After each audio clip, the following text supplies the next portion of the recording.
Hello everyone, this is Junmar again, and this content is about the flood control, okay? The budget, how it be possibly done like that, which is the concern of everyone. The receipt, where is the money? Exactly. Okay. So sa lahat ng mga napanood ko, talagang kung aanalisahin natin, papanoorin natin ilang beses kong pinakinggan at saka ina-analyze. Saan nga ba talaga at sino nga ba talaga nasa likod ng lahat ng to? Alright, no? Isa itong malaking tanong para sa atin. For how many decades the corruption never stop? Ilang senado na ang naging naging matapang lumaban sa ganyang korupsyon. Pero bakit hindi pa rin matigil? Bakit andyan pa rin for how many decades? We are the citizen who is suffering for this kind of leaderships. Di ba? Like, bakit hindi to matigilan? Para bang alam nila na walang magagawa yung iba.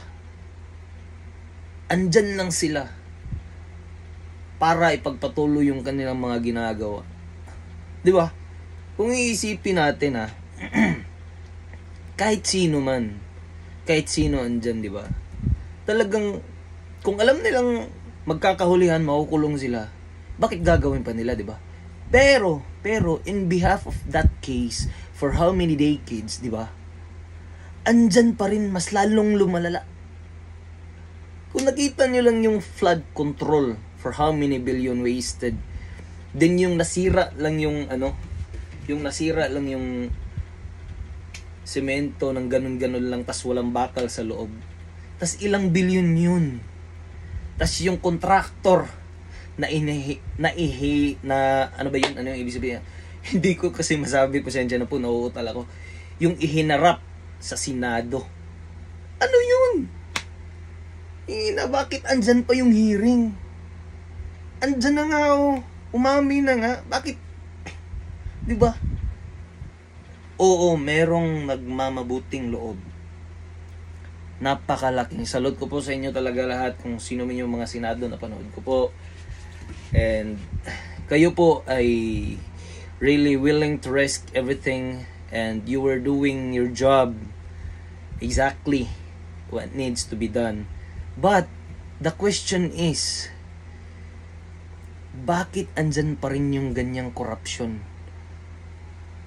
'Di ba? Bakit hindi pa rin mapigilan? Kung nakita niyo lang yung babae kung paano magsalita, she has the confident. Yung mukha niya, alam niya talaga na walang makakapigil sa kanila. She has the reason to decline everything, like pertaining or whatsoever. Like, come on. Bakit? Yun lang naman eh. Ang hirap, di ba? Kung iisipin lang natin kung natural lang yan na mamamayan, alam ko nakukulong na yan. Sa laki ng amount na ganyan, bakit kailangan pang antayin yung 5 minutes? Bakit kailangan pa nung ganun? Nung nagnakaw yung tao nagnakaw ng isang sakong bigas, ang bilis na nakulong. 'Di ba? Dahil yun sa kahirapan. The root of that is the corruption in our country. 'Di ba? The Filipino citizen was really suffering for those kind of leaderships. How they corrupt us. Those specific amount of money, the billions, like, come on. Bakit hindi nyo talaga mahuli-huli yung ganyan? Meron na nga, naalam na nga. Bakit hindi pa makulong?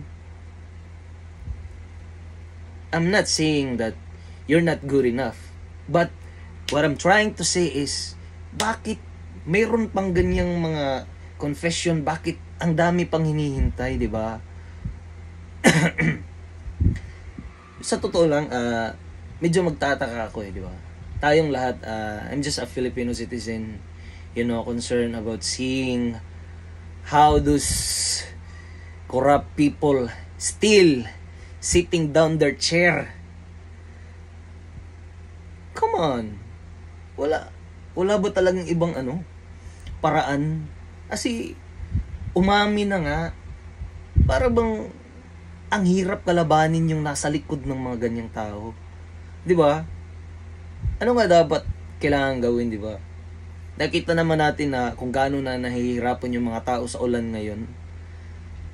Tas napakasimpleng ginawa yung ganong amount na yun, tas walang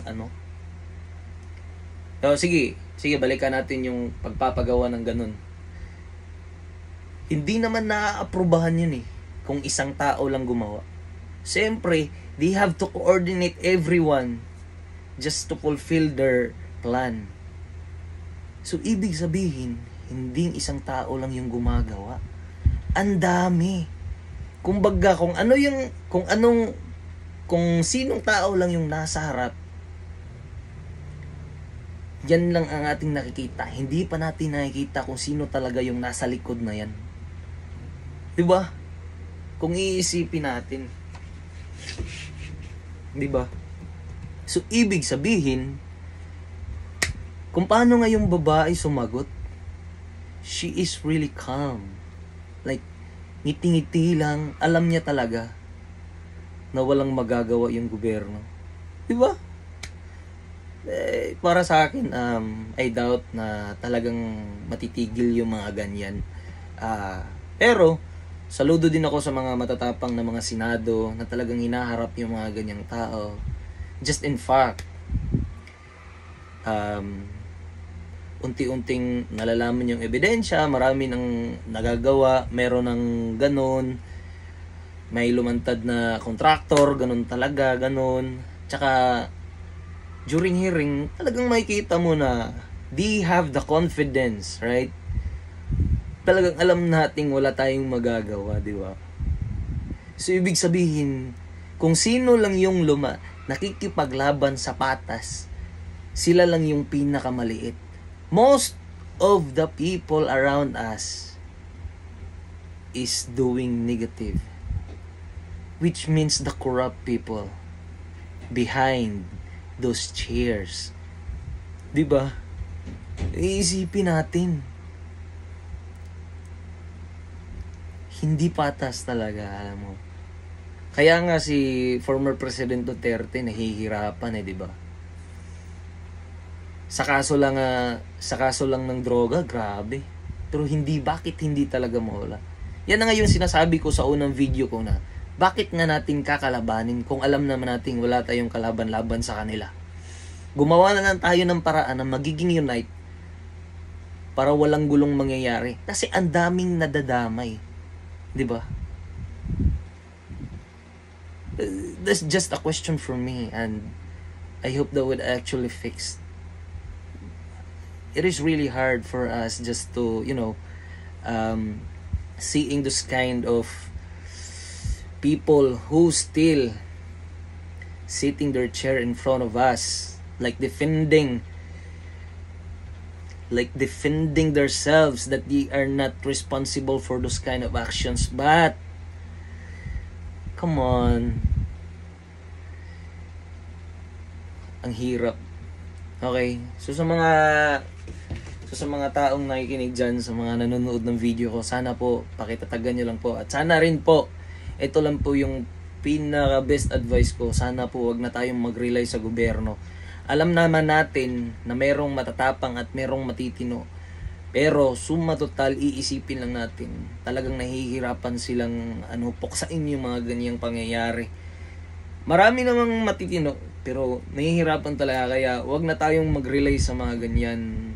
Magpasalamat na lang tayo kung merong magandang mangyari, merong mahuli, merong maganon. Magpasalamat na lang tayo, tas gumawa na lang tayo ng ating sariling paraan.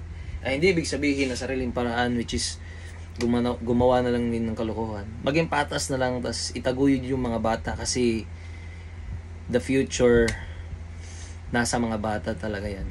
Okay? And also, to the parents naman, di ba? Kung paano nila palakihin yung mga bata. So, antay na lang po tayo sa result ng mga hearing na yun. At sana talaga makamit yung justisya. Okay, have a good day everyone.